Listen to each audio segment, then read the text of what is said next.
Опълченците на Шипка, 11 август 1877 година.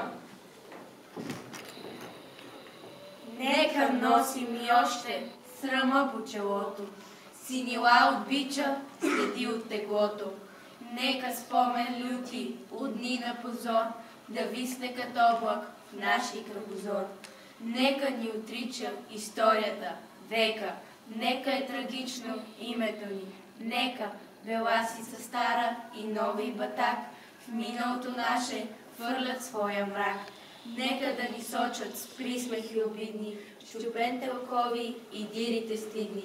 На врата ни още от хомота стар, нека та свобода да ни бъде дар. Нека, но ние знаем, че в нашето недавно свети нещо ново, има нещо славно, що гордо разтупва нашите гради и в нас чувства силни, големи плоди. Защото там не иде навръх планината, що небето синьо крепи сремената. Издига се някой див, чутовен връх, покрит с бели кости и се сърва в мъх. На безсмъртен подвиг, паметник огромен, защото в Балкана има един спомен. Има едно име, що вечно живей и в нашата история като легенда грей. Едно име, ново, голямо, антично, като Термопили, славно, безгранично, що отговор дава и смива срамът и на клеветата струшава зъбът. О, Шипка! 3 деня младите дружини как прохода бранят, горските долини трепетно повтарят на боя ревът. Пристъпи ужасни, 12 път гъсти орди лазят по урвата дива и тела я стелят и кръв я залива. Бури, бури, бури, рояк след рояк, Сюлейман безумни сочи върха пак и вика: търчете! Там са раите! И ордите тръгват с викове сърдити и Аллах гръмовно въздуха разпра. Върхът отвръща с други вик: Ура! И с нов дъжд куршуми, камъни и дърве, дожините наши оплискани с кърве. Пушкат и отблъскват без сигнал, без ред, всякой гледа само да бъде напред. И гърди геройски на смърт да изложи и един враг повече мъртъв да положи. Пушкалата екват, турците ръват, насипи налитат и падат и мрат. Идат като тигри, бягат като овци и пак се завръщат българи ловци. Като лъвове тичат по страшния редут, не сещат ни жега, ни жажда, ни труд. Штурмът е отчаян, отпорът е лют. 3 дни вече се бият, но помощ не иде. От никъде взорът надежда не види и братските орли не хвърчат към тях. Нищо.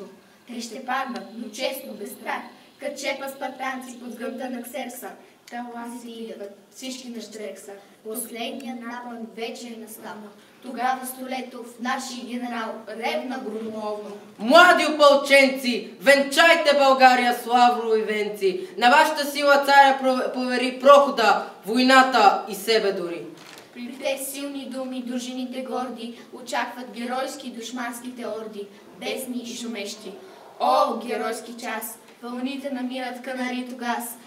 Патроните липсват, но волите траят. Щикът се разчупва, гърдите остаят и сладката радост до крак да измрат пред цяла вселена на този славен ръд с една смърт юнашка и с една победа.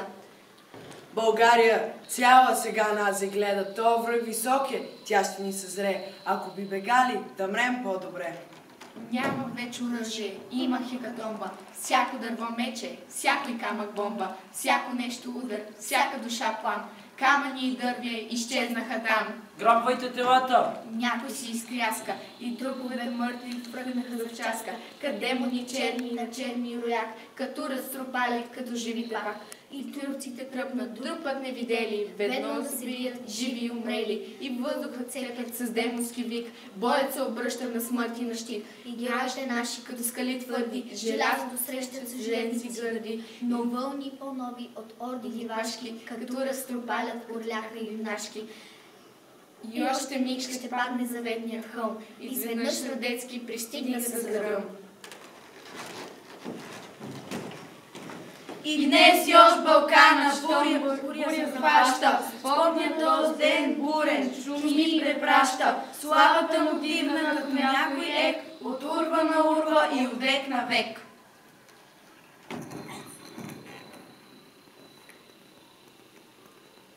Иван Вазов.